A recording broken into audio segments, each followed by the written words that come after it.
Coeur d'Alene River Basin stretches from its headwaters near the Idaho-Montana border to the Spokane River in Washington. The Silver Valley is a mining district within the river basin.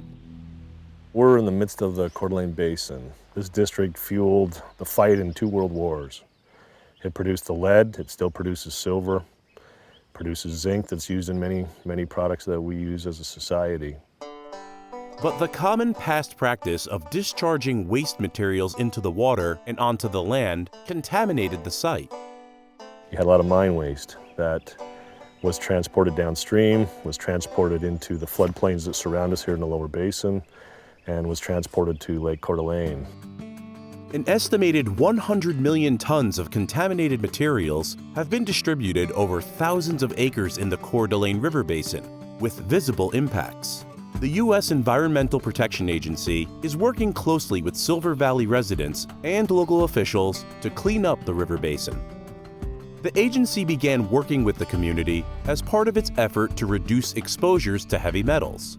The contamination posed a serious health risk, especially for children. In the 1970s, blood lead levels in the area were some of the highest ever recorded. What they basically found was yard soils were high in lead, the air was high in lead, house dust was high in lead, and there was basically a major problem here. After assessing the area for contaminants in the 1980s, the EPA listed Bunker Hill as a Superfund Site, one of the largest in the nation. To successfully clean up the site, EPA needed active community involvement and collaboration. The community in this case is a number of different towns that are incorporated as well as areas that are unincorporated. And again, as well as the Coeur d'Alene tribe and other people that like to recreate in this area but don't necessarily live here.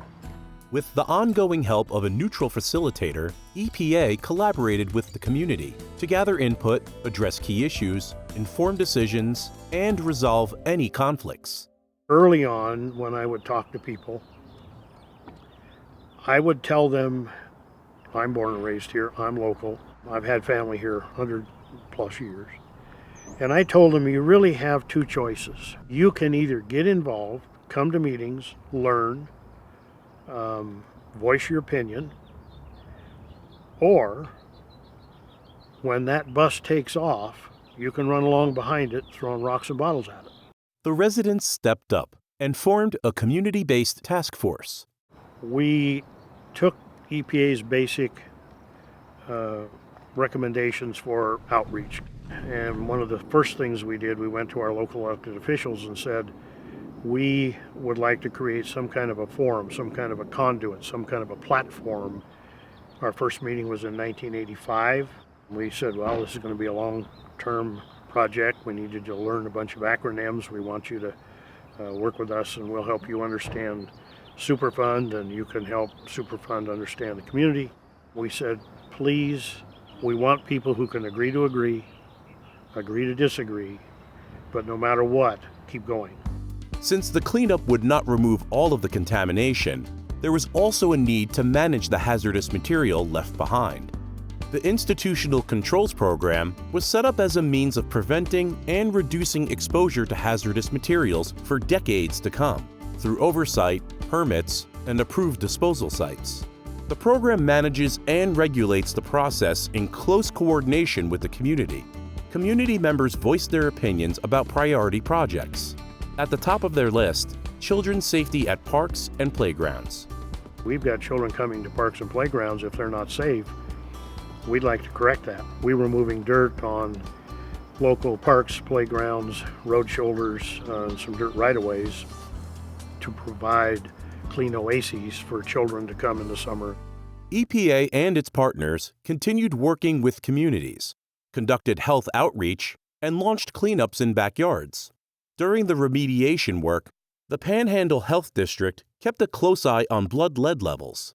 And then finally, when we had more children on clean yards than contaminated yards, we started seeing the real improvements in the blood lead numbers. Once the yard soils were taken care of, house dust dropped, blood leads dropped, and they remain down today.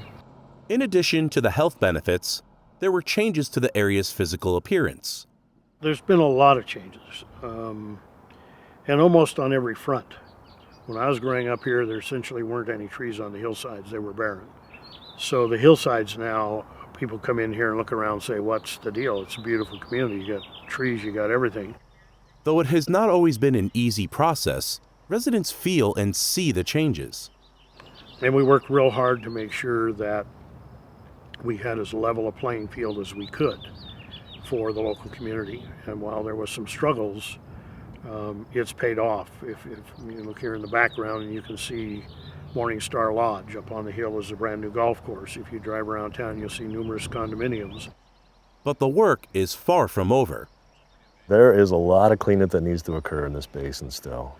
But we have a river that continues to deliver, on average, 300 tons per year of lead to Lake Coeur d'Alene because it's picking up those legacy sediments that line the riverbed and the banks. The EPA's next big action will be to tackle the contamination in the lower basin's waterways, floodplains, rivers, and lakes. To begin that process, EPA provided facilitation for the first of several forums in 2012, where community members shared ideas for ways to clean up the lower basin. And these facilitated meetings were a catalyst for the pilot project in the lower basin. I feel that it was necessary and needed at the time, and I'm really happy that we had the opportunity to do that. We had a wide range of participants that submitted ideas, from industry to local citizens to people that own recreational property to contracting personnel. In addition to that, we had a wide range of ideas for cleanup activities. The public process zeroed in on a local RV camping area where the riverbank was seriously eroding. The erosion was exposing campers to very high levels of lead and sending contaminants downstream. And what we found when we tested the riverbanks there is that they were very high in lead, as high as 10,000 parts per million, which is over 10 times our cleanup level. And so, at the community's suggestion, the Kahnderosa pilot project began. Led by EPA and implemented by partners, it focused on structures to control riverbank erosion and decrease heavy metals exposure. The pilot has proven successful. In some other cleaned-up areas, waterfowl are thriving again. Tundra swans, which feed off the river plants, are showing decreased blood lead levels. As EPA moves forward with the larger cleanup in the lower basin, consumer health education and community involvement will continue. We want to engage the community so that we understand their values, and their input helps us do a better job on our cleanup. There's been a tremendous improvement, and we look forward to continuing that trend, displaying dramatic improvements to water quality and the health of people in this valley. It's a gorgeous place, and we want to see it be even more gorgeous.